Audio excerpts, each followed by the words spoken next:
여러분, 혹시 은퇴 후 한 달에 얼마면 살 수 있다고 생각하시나요?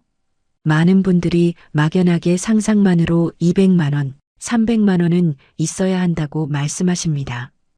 그런데 오늘 제가 만나뵐 분은 월 100만 원으로 생활하고 계십니다. 그것도 73세 나이에 혼자서 말이죠. 50년을 함께한 아내가 떠나고 자식들은 자기 생활하느라 바쁜 요즘.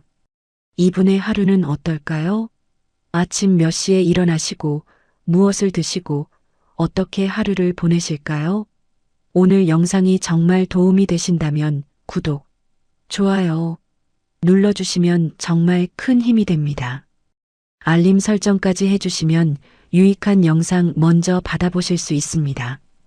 감사합니다. 많은 분들이 상상만 하시는 독거노인의 현실 숫자로 딱딱 계산된 생활비 내역, 그리고 외로움을 이겨내는 방법까지. 오늘 영상 끝까지 보시면 노후 준비에 대한 생각이 완전히 바뀌실 겁니다. 서울 은평구의 낡은 다세대 주택 2층. 여기서 박영수 어르신이 혼자 살고 계십니다. 73세이신 박 어르신은 2년 전 아내를 먼저 떠나보내셨습니다. 암투병 3년 끝에 결국 아내는 세상을 떠났고 그 이후로 쭉 혼자입니다. 자녀가 둘 있긴 하지만 아들은 부산에서 자영업을 하고 있고 딸은 미국에 나가 있습니다. 명절에나 연락이 오는 정도입니다. 이런 상황에서 박 어르신의 한 달 수입은 정확히 102만 원입니다. 국민연금이 68만 원 나옵니다. 젊었을 때 직장 생활을 오래 하신 건 아니지만 그래도 20년 정도는 꾸준히 납부하셨다고 합니다. 그리고 기초연금이 34만 원 나옵니다. 2025년 기준으로 기초연금 최대 금액이 올라서 이 정도 받으시는 겁니다. 여기에 가끔 폐지를 주어서 파시는데 그건 한 달에 5만 원에서 10만 원 정도 됩니다. 그러니까 대략 110만 원 안팎에서 생활하시는 겁니다. 많은 분들이 궁금해 하실 겁니다. 도대체 월 100만 원으로 어떻게 사냐고요? 박 어르신의 지출 내역을 하나하나 살펴보겠습니다. 먼저 월세가 35만 원입니다. 보증금 500만 원에 월세 35만 원짜리 작은 방 하나에서 사십니다. 아내가 돌아가시고 나서 전세로 살던 집을 정리했습니다. 전세금 7천만 원이 나왔는데 그중 5천만 원은 아내 병원비로 다 썼고 나머지 2천만 원은 자녀들 결혼 자금으로 보태줬습니다. 지금 남은 돈은 통장에 800만 원 정도입니다. 이 돈은 본인 장례비로 아껴두신다고 합니다. 다음은 식비입니다. 한 달에 25만 원을 쓰십니다. 하루 식비로 환산하면 약 8,300원입니다. 아침은 보통 거르십니다. 점심은 무료급식소에서 해결하시는 날이 주 3회 정도 되고 나머지 날은 집에서 라면이나 김치찌개를 끓여 드십니다. 저녁은 주로 집에서 해 드시는데 대부분 간단하게 국수나 계란 후라이 정도입니다. 고기는 한 달에 두세 번 정도 드실까 말까 합니다. 마트에서 할인하는 닭가슴살이나 삼겹살 조금 사다가 드시는 게 전부입니다. 전기세와 가스비, 수도세를 합쳐서 여름에는 8만 원, 겨울에는 15만 원 정도 나옵니다. 겨울에는 난방비가 많이 나오니까 두꺼운 옷을 여러 겹 입으시고 온수매트 하나에 의지해서 지내십니다. 실내 온도를 18도 이하로 유지하신다고 합니다. 춥지만 참으십니다. 전기세를 아껴야 하니까요. 통신비는 월 2만 원입니다. 알뜰폰을 쓰시는데 데이터는 거의 안 쓰시고 전화 위주로만 사용하십니다. 자녀들과 연락할 때나 필요하니까 그냥 기본 요금제로 쓰고 계십니다. 병원비는 평균적으로 월 10만 원 정도 듭니다. 고혈압 약과 당뇨약을 드시는데 다행히 건강보험이 적용돼서 이 정도로 해결됩니다. 그런데 갑자기 몸이 안 좋아지거나 치과 치료가 필요하면 20만 원, 30만 원씩 나갈 때도 있습니다. 그럴 때는 정말 막막하다고 하십니다. 교통비는 없습니다. 65세 이상은 지하철과 버스가 무료니까요. 이건 정말 큰 혜택이라고 하십니다. 어디든 공짜로 다닐 수 있으니까요. 가끔 시간 때우러 지하철 타고 종점까지 갔다가 다시 오시기도 한답니다. 그 외 생활비로 10만 원 정도 쓰십니다. 휴지, 세제, 칫솔, 치약 같은 생필품 사는데 쓰는 돈입니다. 옷은 거의 안 사십니다. 몇 년째 똑같은 옷만 돌려 입으십니다. 여기까지 계산하면 월세 35만 원, 식비 25만 원, 공과금 평균 12만 원, 통신비 2만 원, 병원비 10만 원, 생활비 10만 원, 총 94만 원입니다. 그러니까 박 어르신에게 남는 돈은 한 달에 6만 원에서 8만 원 정도입니다. 이 돈은 비상금으로 모아두십니다. 갑자기 병원에 가야 하거나 예상치 못한 지출이 생길 때를 대비해서요. 여러분, 이게 현실입니다. 많은 분들이 은퇴 후 여유롭게 여행도 다니고 취미생활도 즐기실 거라고 상상하시지만 대한민국 독거노인의 30% 이상이 이렇게 살고 계십니다. 2024년 통계청 자료에 따르면 65세 이상 1인 가구의 월평균 소비 지출액이 114만 원입니다. 박 어르신은 그보다도 적게 쓰시면서 살고 계신 겁니다. 그럼 박 어르신의 하루는 어떻게 흘러갈까요? 아침 5시 30분에 일어나십니다. 사실 잠을 많이 못 주무십니다. 밤 11시쯤 주무시려고 누우시는데 새벽 2시, 3시에 깨십니다. 혼자 누워 있으면 온갖 생각이 다 나신답니다. 아내 생각, 자식 생각, 앞으로 얼마나 더 살 수 있을까 하는 생각. 그러다가 다시 잠들면 5시쯤 자연스럽게 눈이 떠집니다. 일어나시면 먼저 세수하시고 간단하게 물 한 잔 드십니다. 아침은 거의 안 드세요. 나이 들면 입맛도 없고 혼자 먹으려니 귀찮기도 하고 돈도 아껴야 하고요. 그냥 물로 배를 채우십니다. 6시쯤 되면 집 근처 공원으로 산책을 나가십니다. 이른 아침 공원에는 박 어르신처럼 혼자 사시는 노인분들이 꽤 많이 나와 계십니다. 서로 가볍게 인사하고 간단히 이야기 나누고 그게 하루 중 가장 사람을 만나는 시간입니다. 7시 30분쯤 집으로 돌아오십니다. 그리고 나서 TV를 켜십니다. 아침 뉴스를 보시다가 교양 프로그램을 보시다가 드라마 재방송을 보십니다. TV가 유일한 친구입니다. TV 소리가 나야 집이 덜 조용하고 덜 외롭습니다. 혼자 있을 때 집이 너무 조용하면 무섭다고 하십니다. 그래서 하루 종일 TV를 켜놓으십니다. 월요일, 수요일, 금요일은 무료 급식소에 가십니다.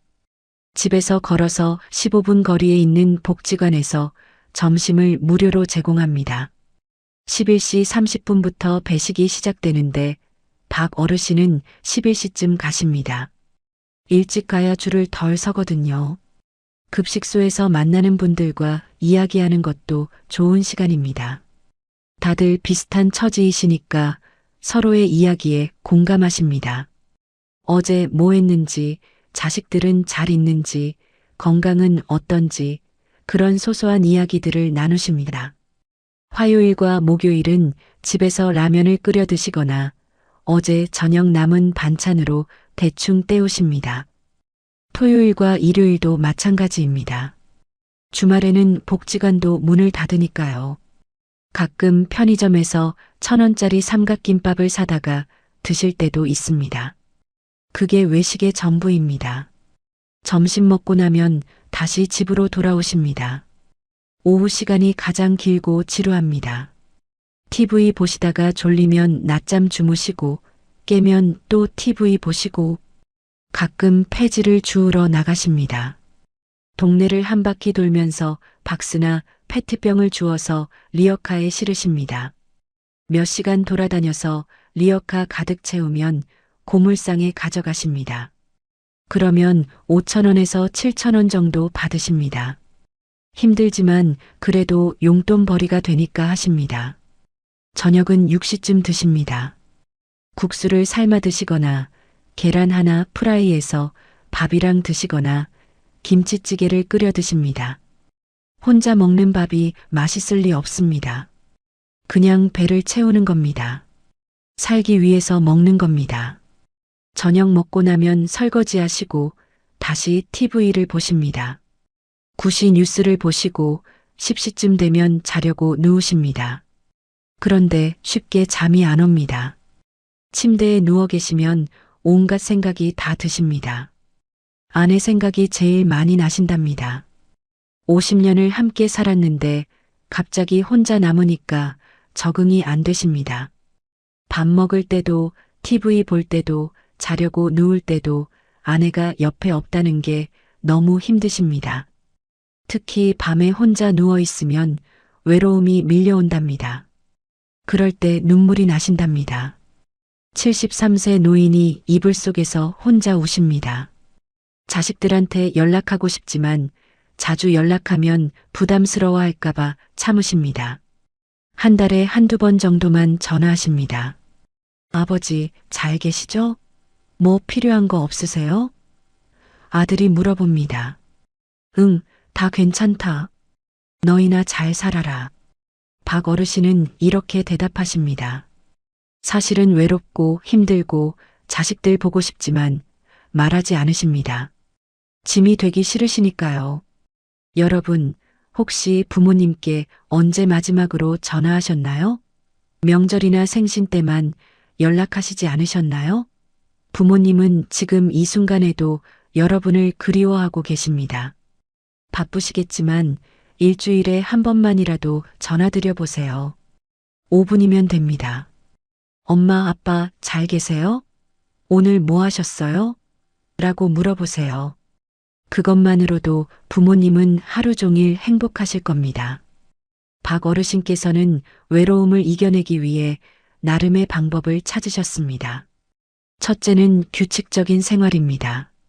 매일 같은 시간에 일어나고, 같은 시간에 산책하고, 같은 시간에 밥 먹고, 같은 시간에 주무십니다. 이렇게 규칙적으로 생활하면 하루하루가 조금은 덜 힘들답니다. 둘째는 사람들과의 만남입니다. 비록 깊은 관계는 아니어도 급식소에서 만나는 분들, 공원에서 만나는 분들과 가벼운 인사라도 나누면 기분이 좋아지신답니다. 셋째는 작은 목표를 정하는 것입니다. 박 어르신은 매일 걸음수 5,000보를 채우려고 노력하십니다. 스마트폰에 만보기 앱을 깔아서 체크하십니다. 5,000보를 채우면 뭔가 해냈다는 느낌이 들어서 좋다고 하십니다. 넷째는 감사하는 마음입니다. 힘들지만 그래도 건강하게 걸을 수 있고 밥 먹을 수 있고 잠잘 곳이 있다는 것에 감사하려고 노력하십니다. 여기서 잠깐 독거노인 분들이 꼭 알아야 할 정부 지원 제도를 말씀드리겠습니다. 첫째, 노인 일자리 사업입니다. 만 65세 이상이면 신청할 수 있고 한 달에 27만 원 정도 받을 수 있습니다. 공공기관이나 복지관에서 간단한 일을 하시면 됩니다. 둘째, 긴급복지 지원 제도입니다. 갑자기 병원비가 많이 나왔거나 긴급한 상황이 생겼을 때 신청하면 일시적으로 지원을 받을 수 있습니다. 셋째, 노인 맞춤 돌봄 서비스입니다.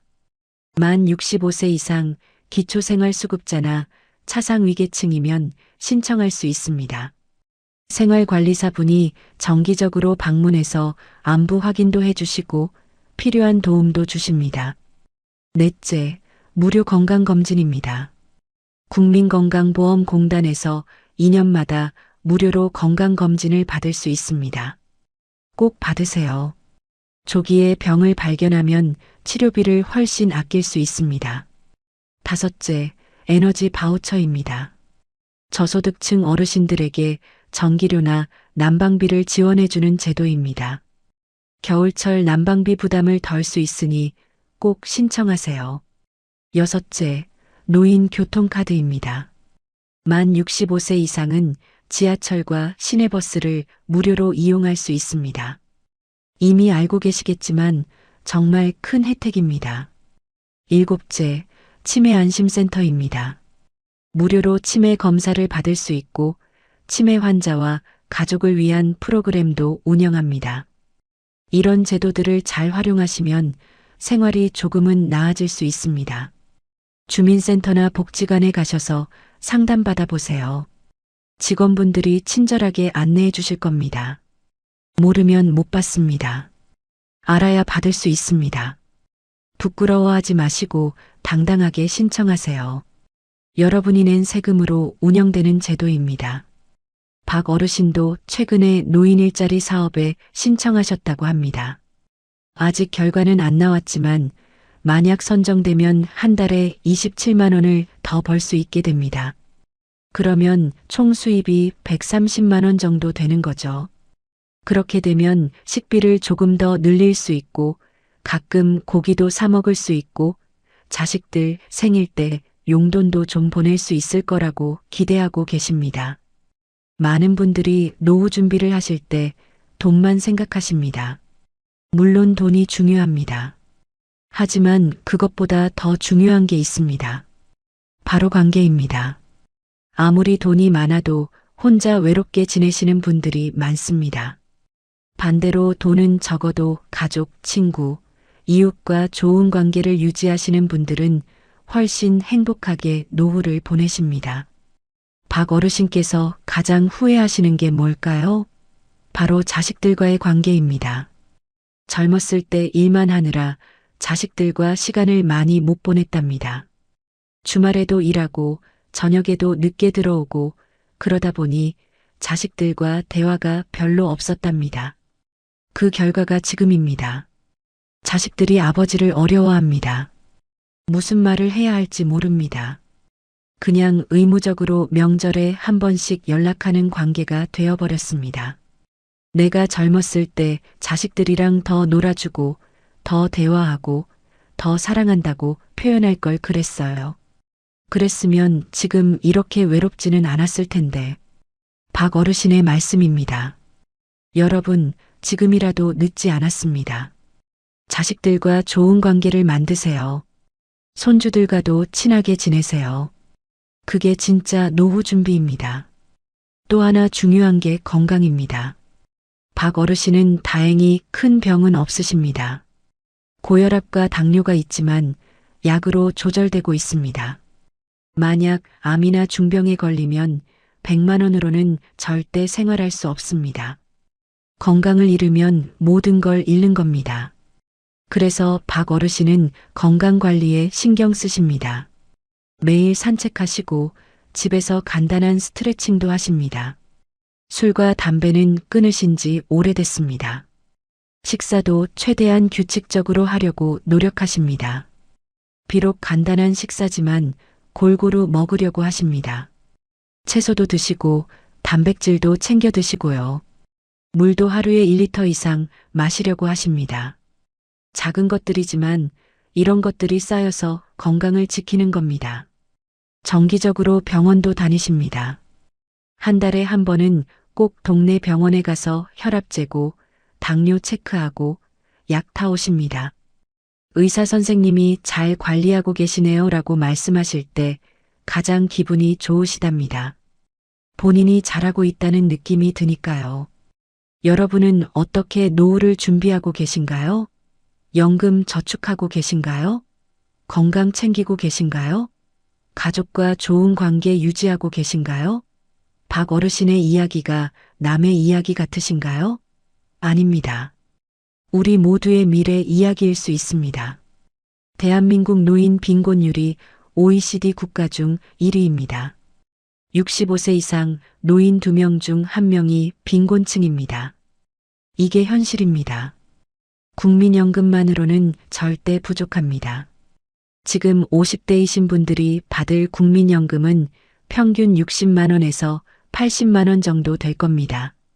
기초연금 더해봐야 100만 원 조금 넘습니다. 박 어르신과 똑같은 상황입니다. 그러니 지금부터라도 준비하셔야 합니다. 개인연금도 들으시고 저축도 하시고 건강도 챙기시고 무엇보다 가족관계를 잘 유지하세요. 박 어르신께 마지막으로 여쭤봤습니다. 앞으로의 꿈이 뭐세요? 잠시 생각하시더니 이렇게 말씀하셨습니다. 꿈 같은 건 없어요. 그냥 건강하게 오래 살았으면 좋겠어요. 자식들한테 짐 안 되게. 그리고 죽을 때 편안하게 죽었으면 좋겠어요. 안에 있는 곳에 가서 다시 만나는 게 유일한 바람이에요. 가슴이 먹먹해졌습니다.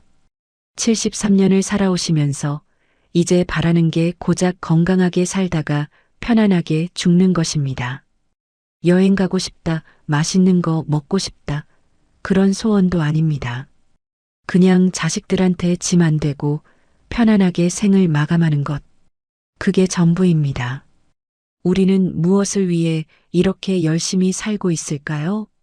돈 벌려고, 성공하려고, 좋은 집 사려고, 좋은 차 타려고. 그런데 결국 마지막은 박 어르신처럼 될 수도 있습니다.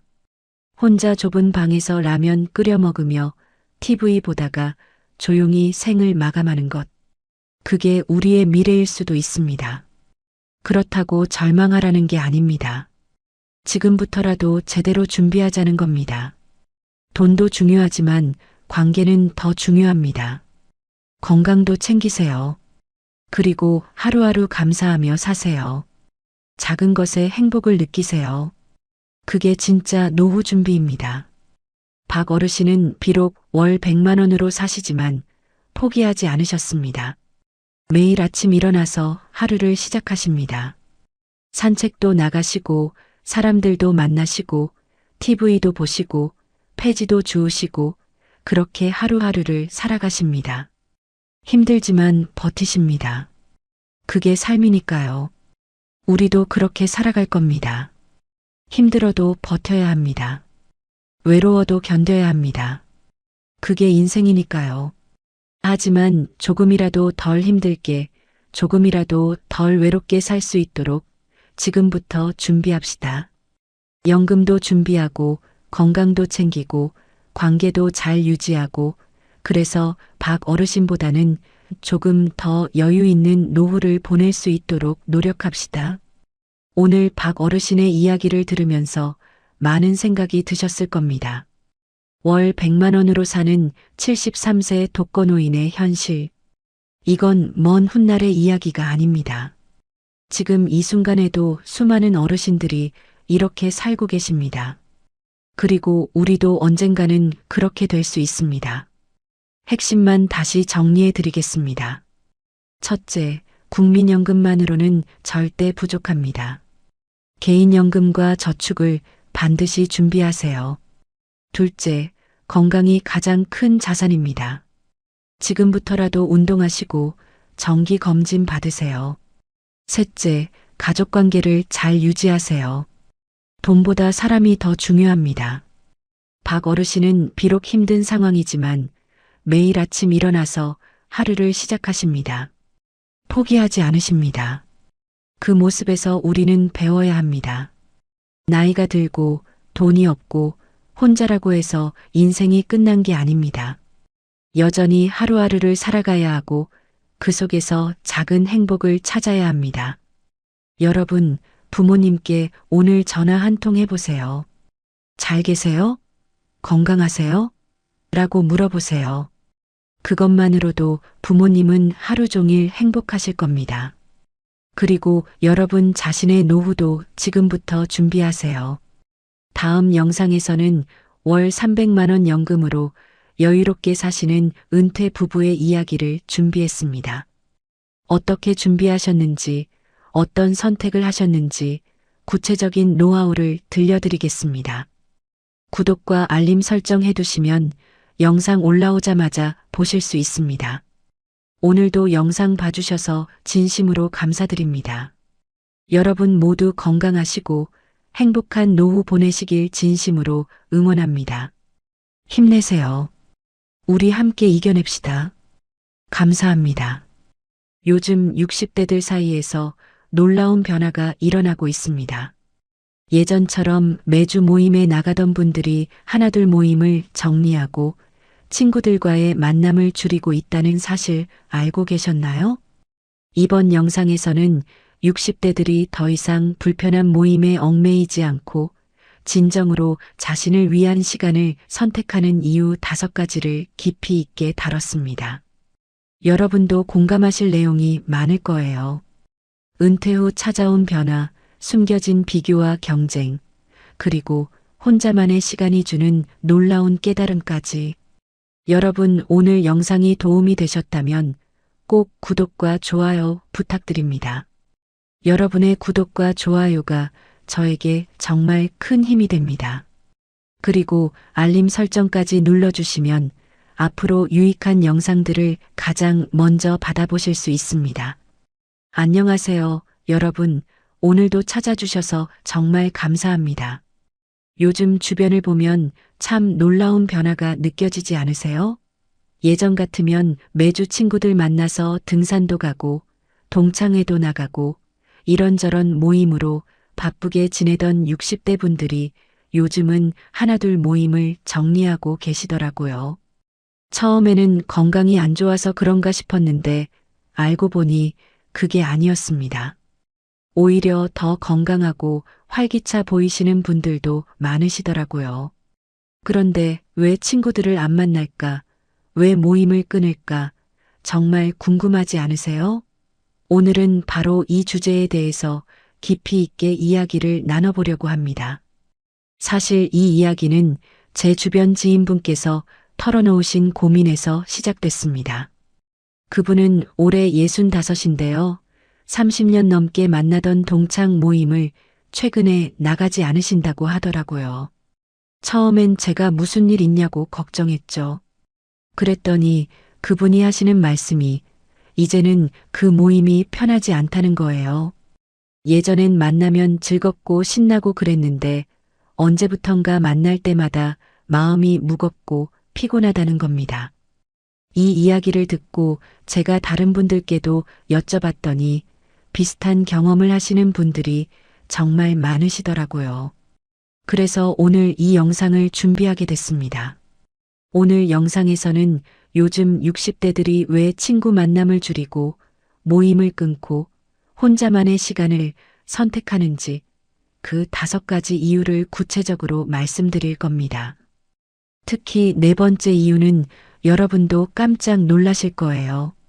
그리고 이게 단순히 부정적인 현상이 아니라 오히려 더 건강하고 행복한 노년을 위한 현명한 선택일 수도 있다는 것도 함께 알아보겠습니다. 끝까지 시청하시면 여러분의 인간관계 그리고 앞으로의 노후 생활에 대해 새로운 시각을 가지실 수 있을 겁니다. 첫 번째 이유부터 말씀드리겠습니다. 바로 더 이상 편하지 않은 모임이라는 거예요. 여러분, 20대, 30대 때 만나던 친구들과 60대에 만나는 게 같을까요? 당연히 다르죠. 젊었을 때는 함께 술 한잔하고 노래방 가고 여행도 가면서 정말 순수하게 즐거웠습니다. 그런데 나이가 들면서 상황이 완전히 달라집니다. 은퇴를 했느냐 안 했느냐, 자녀가 잘 됐느냐 안 됐느냐, 경제적으로 여유가 있느냐 없느냐, 이런 것들이 보이기 시작하는 거죠. 실제로 한 설문조사에 따르면 60대 이상 시니어 중 62%가 오랜 친구들과의 모임에서 불편함을 느낀 적이 있다고 답했습니다. 그 불편함의 가장 큰 이유가 뭘까요? 바로 서로 달라진 경제 수준과 생활 방식 때문이었습니다. 예를 들어볼게요. 한 모임에서 어떤 친구는 은퇴 후에도 연금이 넉넉하게 나와서 골프를 치고 해외여행을 다니는데 어떤 친구는 생활비 걱정에 파트타임 일을 해야 하는 상황이라면 그 자리가 편할 수 있을까요? 말은 안 해도 서로 눈치가 보이고 대화 주제도 맞지 않게 되는 겁니다. 한 60대 중반 남성분의 이야기를 들어보니까요. 30년 넘게 매달 만나던 대학 동기 모임이 있었대요. 그런데 어느 순간부터 만날 때마다 누구는 자식 자랑, 누구는 재산 자랑, 누구는 건강 자랑만 하더래요. 처음에는 그냥 웃고 넘겼는데 매번 똑같은 패턴이 반복되니까 지쳤다는 겁니다. 특히 자신은 자녀 문제로 걱정이 많은데 모임에 나가면 다들 자식 잘 됐다는 이야기만 하니까 오히려 상처를 받고 돌아오게 되더래요. 그래서 결국 그 모임을 나가지 않기로 결정하셨다고 합니다. 또 다른 분은 이런 이야기를 하셨어요. 예전에는 모임에 나가면 서로 걱정도 나누고 위로도 해주고 진짜 친구 같았는데 요즘은 만나면 자기 자랑만 하고 남의 이야기는 듣지도 않는다는 거예요.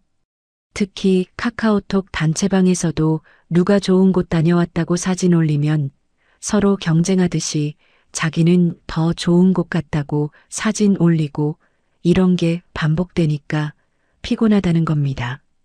진정한 우정이라기보다는 과시의 장이 돼버린 거죠. 여러분, 이게 비단 몇몇 사람만의 이야기가 아닙니다. 많은 60대 분들이 공감하시는 내용이에요. 젊었을 때 맺었던 인간관계가 나이가 들면서 자연스럽게 변화하는 건 당연한 일입니다. 문제는 그 변화가 긍정적이지 않을 때 억지로 그 관계를 유지할 필요가 있느냐는 거죠. 많은 분들이 이제는 그럴 필요가 없다는 결론을 내리시는 겁니다.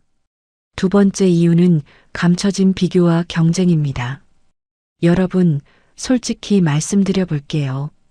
친구들 만나면 마음속으로 비교하게 되지 않으세요? 나는 어떻게 사는지, 저 친구는 어떻게 사는지 자연스럽게 비교하게 되는 게 인간의 본성입니다. 젊었을 때는 그래도 앞날이 있으니까 지금은 저 친구가 좀 잘 살아도 나도 열심히 하면 되지 이런 마음이 있었어요. 그런데 60대가 되면 어떨까요? 이제 인생의 결과가 거의 다 나온 시점 아니겠습니까? 한국보건사회연구원의 조사에 따르면 60대 이상 연령층의 55%가 또래 집단과의 비교에서 오는 스트레스를 경험한다고 합니다. 특히 은퇴 후 경제적 격차가 뚜렷해지면서 이런 비교 심리가 더욱 강해진다고 해요. 연금을 많이 받는 사람과 적게 받는 사람, 자산이 많은 사람과 적은 사람, 이런 차이가 60대가 되면 명확하게 드러나거든요. 실제 사례를 하나 말씀드릴게요. 한 60대 초반 여성분은 고등학교 동창 모임을 20년 넘게 다니셨대요. 그런데 최근 몇 년 사이에 친구들이 하나둘씩 강남으로 이사를 가거나 자녀들이 의사나 변호사가 됐다는 소식을 전하면서 분위기가 달라졌다고 해요. 본인은 평범하게 살고 계신데 모임에 나가면 자꾸 위축되는 느낌을 받으셨대요.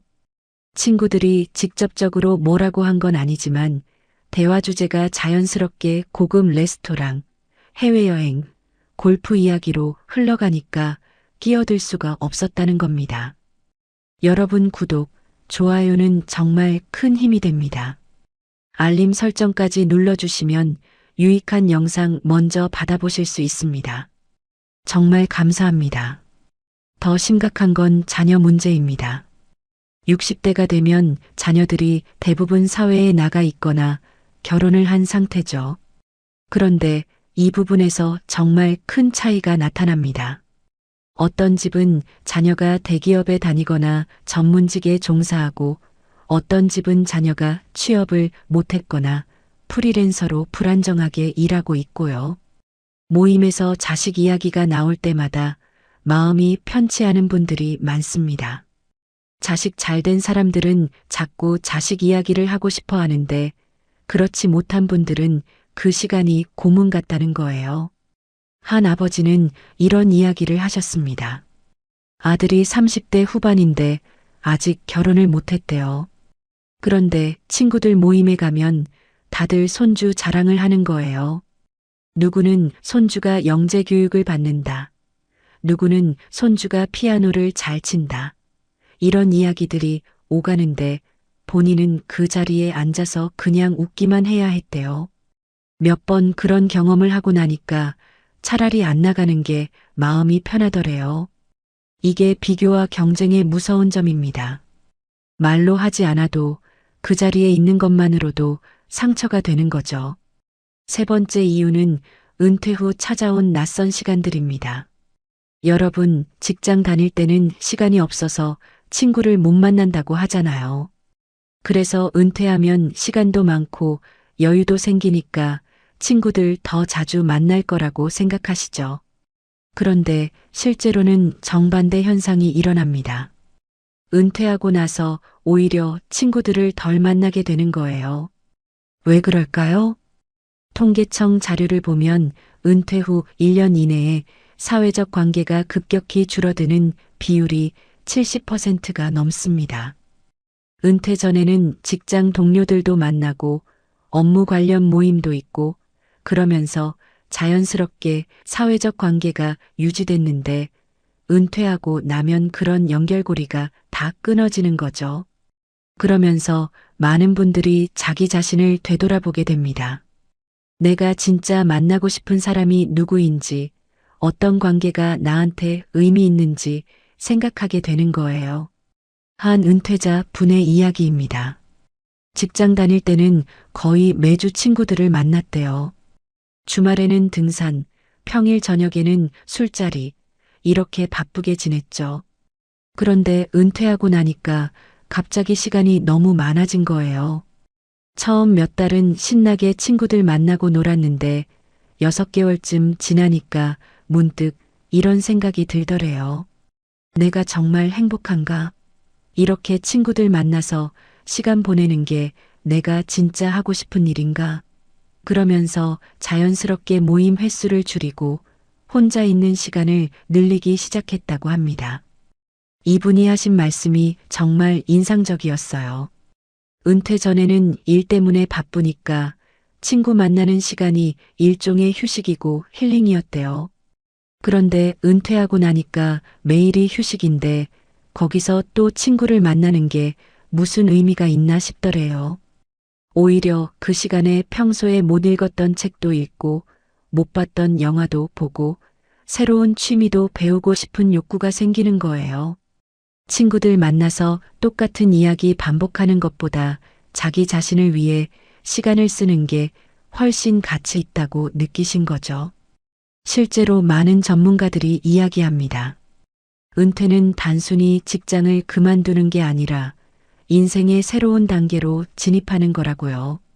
이 시기에 자기 자신을 다시 발견하고 진정으로 하고 싶었던 일을 찾는 게 중요하다고 합니다.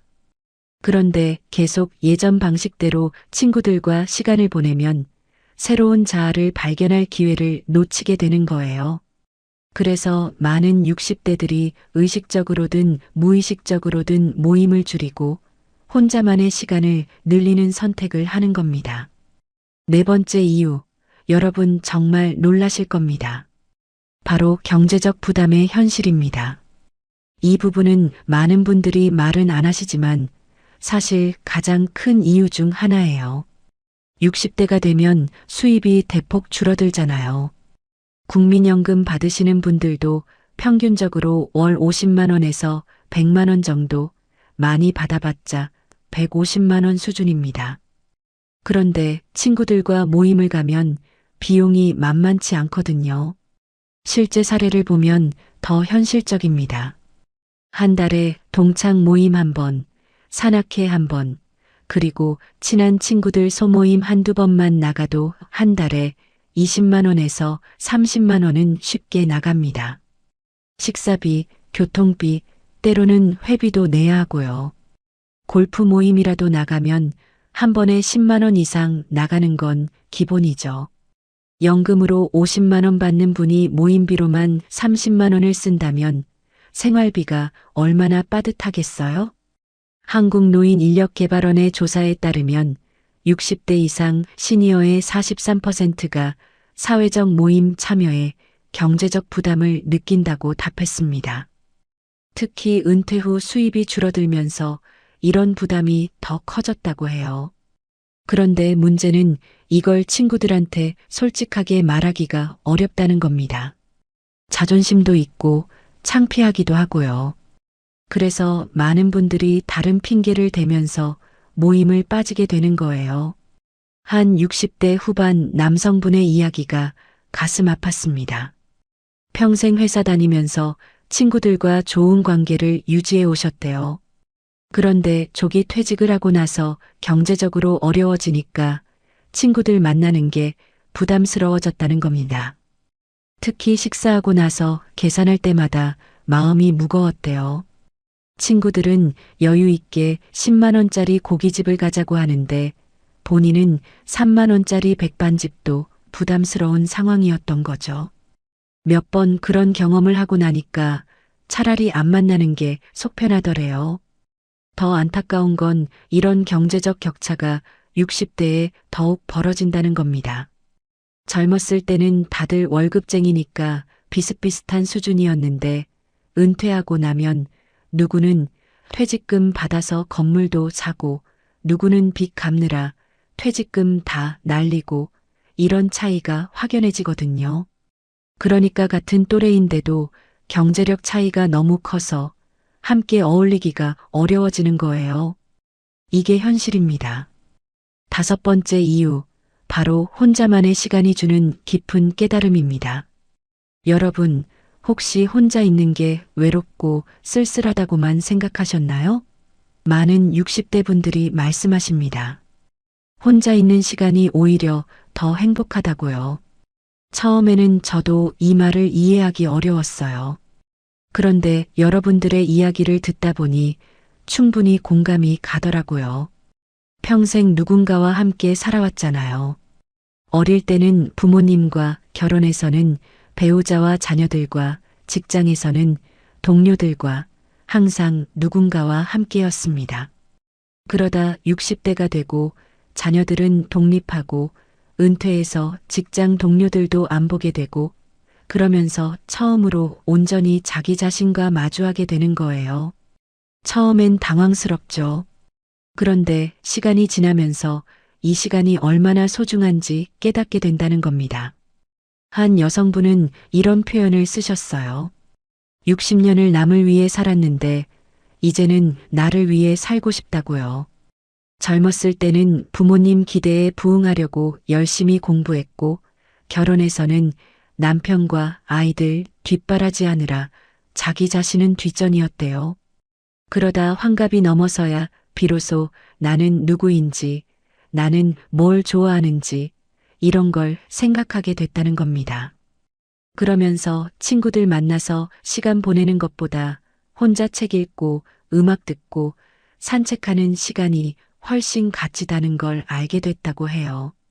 서울대학교 행복연구센터의 연구 결과를 보면 60대 이상 중에서 고독을 즐길 줄 아는 사람들의 행복도가 더 높게 나타났다고 합니다. 여기서 말하는 고독은 외로움이 아니라 혼자만의 시간을 의미 있게 보내는 능력을 말하는 거예요. 책을 읽거나 명상을 하거나 글을 쓰거나 그림을 그리거나 이렇게 혼자서도 충분히 행복할 수 있는 활동들을 하는 거죠. 실제로 많은 60대 분들이 새로운 취미를 시작하십니다.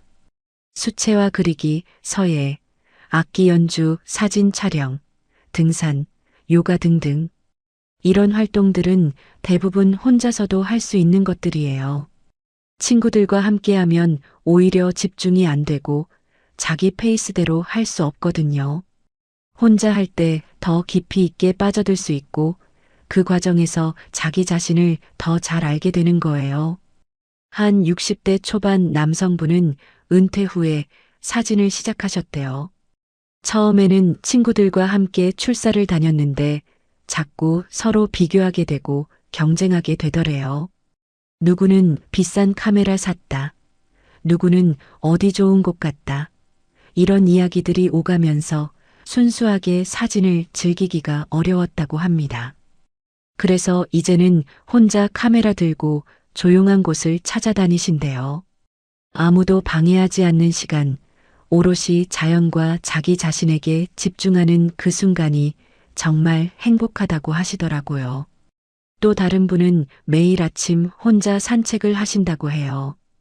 예전에는 친구들과 함께 등산을 다녔는데 친구들은 자꾸 빨리 가려고 하고 경쟁하려고 하더래요. 그게 싫어서 이제는 혼자 천천히 동네를 걷는다고 합니다. 걸으면서 나무도 보고 꽃도 보고 새소리도 듣고 그러면서 마음이 정말 평화로워진다고 하시더라고요. 이게 바로 혼자만의 시간이 주는 선물입니다. 혼자 있다는 게 외롭다는 의미가 아니에요. 오히려 불필요한 관계에서 벗어나서 진정으로 나 자신과 친해지는 시간인 거죠. 60대가 되면 앞으로 살 날이 얼마나 남았는지도 어느 정도 가늠이 됩니다. 그 소중한 시간을 어떻게 보낼 것인가, 이게 정말 중요한 선택이 되는 거예요. 불편한 모임에 억지로 나가서 스트레스 받을 것인가, 아니면 혼자 있으면서 평화롭고 행복한 시간을 보낼 것인가. 많은 분들이 후자를 선택하시는 겁니다. 물론 모든 모임을 끊으라는 이야기는 아닙니다. 진짜 마음이 통하고 함께 있으면 행복한 친구들과의 관계는 계속 유지해야죠. 다만 의무감이나 체면 때문에 혹은 외로울까봐 두려워서 억지로 유지하는 관계라면 과감하게 정리하는 것도 필요하다는 겁니다. 그래야 진정으로 의미 있는 관계에 더 집중할 수 있고 나 자신을 위한 시간도 가질 수 있거든요. 심리학에서는 이걸 선택적 사회화라고 부릅니다. 나이가 들수록 인간관계의 양보다 질이 중요해진다는 거예요. 젊었을 때는 많은 사람을 만나고 넓은 인맥을 쌓는 게 중요했지만 60대가 되면 그럴 필요가 없어지는 거죠. 진짜 나를 이해해주고 나와 가치관이 맞는 소수의 사람들과 깊이 있는 관계를 맺는 게 훨씬 행복하다는 연구 결과도 많습니다. 한 노년 심리학 전문가는 이렇게 말했습니다. 60대 이후에 사회적 관계가 줄어드는 건 자연스러운 현상이고 오히려 건강한 노화 과정의 일부라고요. 중요한 건 얼마나 많은 사람을 만나느냐가 아니라 얼마나 의미 있는 관계를 유지하느냐라는 겁니다. 그리고 혼자 있는 시간을 어떻게 보내느냐가 노년의 삶의 질을 결정한다고 강조하셨어요. 실제로 행복한 노년을 보내시는 분들의 공통점을 보면 대부분 혼자 있는 시간을 즐길 줄 아는 분들입니다. 독서, 글쓰기, 그림 그리기, 음악 감상, 명상, 산책 등 혼자서도 충분히 행복할 수 있는 활동들을 하시거든요. 그리고 정말 친한 한두 명의 친구와는 깊이 있는 대화를 나누고요. 이런 분들이 오히려 매일 여러 모임에 쫓아다니는 분들보다 훨씬 만족도가 높더라고요. 또 한 가지 중요한 점은 혼자 있는 시간을 통해서 자기 성찰을 할 수 있다는 겁니다.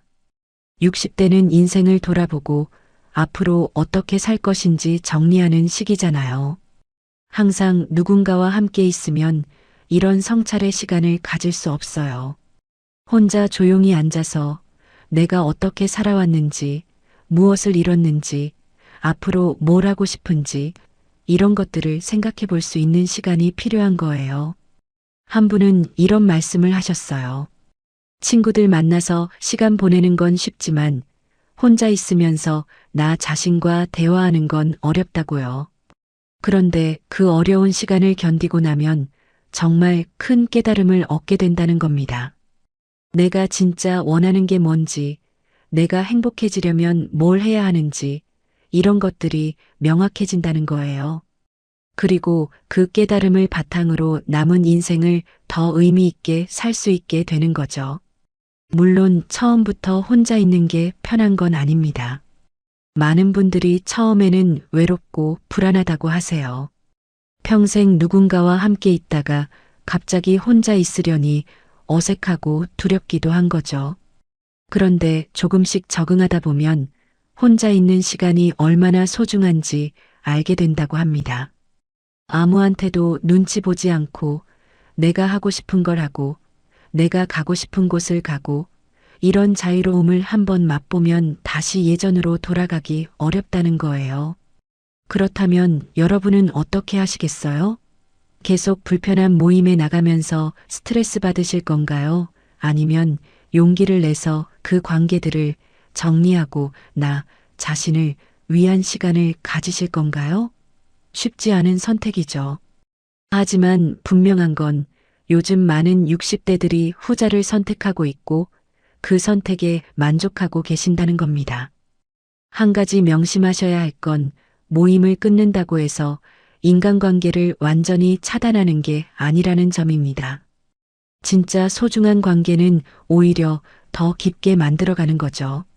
형식적인 모임, 의무적인 만남은 줄이되 정말 마음이 통하는 한두 명의 친구와는 더 자주, 더 깊이 만나는 겁니다. 그리고 나머지 시간은 온전히 나를 위해 쓰는 거예요. 여러분, 오늘 이야기 어떠셨나요? 혹시 공감되시는 부분이 있으셨나요? 댓글로 여러분의 생각을 나눠주시면 정말 감사하겠습니다. 여러분도 혹시 비슷한 경험을 하고 계신가요? 모임을 줄이거나 끊으신 적이 있으신가요? 아니면 반대로 계속 친구들과 만나면서 행복하게 지내고 계신가요? 어떤 이야기든 환영합니다. 오늘 영상의 핵심을 다시 한번 정리해 드리겠습니다. 첫째, 요즘 60대들이 모임을 끊는 건 더 이상 그 모임이 편하지 않기 때문입니다. 은퇴 후 경제적, 사회적 격차가 드러나면서 예전처럼 편한 관계를 유지하기 어려워진 거죠. 둘째, 숨겨진 비교와 경쟁이 있습니다. 인생의 결과가 거의 나온 시점에서 서로를 비교하게 되고 그게 스트레스가 되는 겁니다. 셋째, 은퇴 후 찾아온 낯선 시간들 속에서 자기 자신을 재발견하게 됩니다. 평생 바쁘게 살다가 처음으로 여유가 생기면서 진짜 하고 싶은 게 뭔지 생각하게 되는 거죠. 넷째, 경제적 부담이 있습니다. 수입은 줄었는데 모임비는 계속 나가니까 경제적으로 부담스러워지는 겁니다. 다섯째, 혼자만의 시간이 주는 깊은 깨달음이 있습니다. 혼자 있으면서 진정한 나 자신을 발견하고 평화와 행복을 느끼게 되는 거예요. 이 5가지 이유로 많은 60대들이 모임을 줄이고 혼자만의 시간을 선택하고 계십니다. 그리고 중요한 건 이게 부정적인 현상이 아니라는 점입니다. 오히려 더 건강하고 행복한 노년을 위한 현명한 선택일 수 있어요. 불필요한 관계에서 벗어나서 진정으로 의미 있는 것에 집중하는 거니까요. 물론 모든 분들이 똑같이 행동하실 필요는 없습니다. 어떤 분들은 친구들과 자주 만나는 게 행복의 원천일 수도 있어요. 그건 개인의 선택이고 각자에게 맞는 방식이 있는 거죠. 중요한 건 억지로 하지 않는 겁니다. 진짜 하고 싶어서, 진짜 행복해서 하는 거면 계속하시면 되고, 의무감 때문에, 체면 때문에, 외로울까봐 두려워서 하는 거라면 한번 생각해 보시라는 겁니다. 60대는 인생의 황혼기가 아니라 새로운 시작입니다. 평생 남을 위해 살아오셨다면 이제는 나를 위해 사는 시간이에요. 내가 진짜 좋아하는 게 뭔지, 내가 진짜 하고 싶은 게 뭔지 이제는 솔직하게 마주할 때입니다. 그리고 그에 맞춰서 인간관계도 재정비하고 시간 사용도 바꿔보는 거죠. 혼자 있는 시간을 두려워하지 마세요. 혼자 있다고 외로운 게 아닙니다. 오히려 혼자 있을 때 진정한 나를 만날 수 있어요. 책을 읽으세요. 글을 쓰세요. 그림을 그리세요. 음악을 들으세요. 산책을 하세요. 명상을 하세요. 혼자서도 충분히 행복할 수 있는 활동들이 정말 많습니다. 그 시간 속에서 여러분은 평생 만나지 못했던 진짜 자기 자신을 발견하게 될 겁니다. 그리고 진짜 소중한 사람들과는 오히려 더 깊은 관계를 맺으세요. 10명의 친구와 얕게 만나는 것보다 한두 명의 친구와 깊이 만나는 게 훨씬 의미 있습니다. 진심으로 서로를 이해하고 위로하고 지지해 줄 수 있는 관계 말이에요. 그런 관계가 한두 개만 있어도 여러분의 노년은 충분히 행복할 수 있습니다. 마지막으로 당부드리고 싶은 말씀이 있습니다. 여러분의 선택을 다른 사람이 이해하지 못할 수도 있어요. 왜 친구들 안 만나냐고, 왜 모임에 안 나오냐고 물어볼 수도 있죠. 그럴 때 너무 신경 쓰지 마세요. 여러분의 인생은 여러분 것입니다. 다른 사람의 기준에 맞춰 살 필요 없어요. 여러분이 행복하면 그게 정답입니다. 오늘 영상이 도움이 되셨다면 꼭 구독과 좋아요 부탁드립니다. 여러분의 구독과 좋아요가 저에게 정말 큰 힘이 됩니다. 그리고 알림 설정까지 눌러주시면 앞으로 유익한 영상들을 가장 먼저 받아보실 수 있습니다. 댓글로 여러분의 이야기도 들려주세요. 여러분은 어떻게 생각하시는지, 어떤 경험을 하셨는지 궁금합니다. 오늘도 영상 시청해 주셔서 정말 감사합니다. 여러분 모두 건강하시고 행복한 하루 보내세요. 다음 영상에서 또 뵙겠습니다. 감사합니다.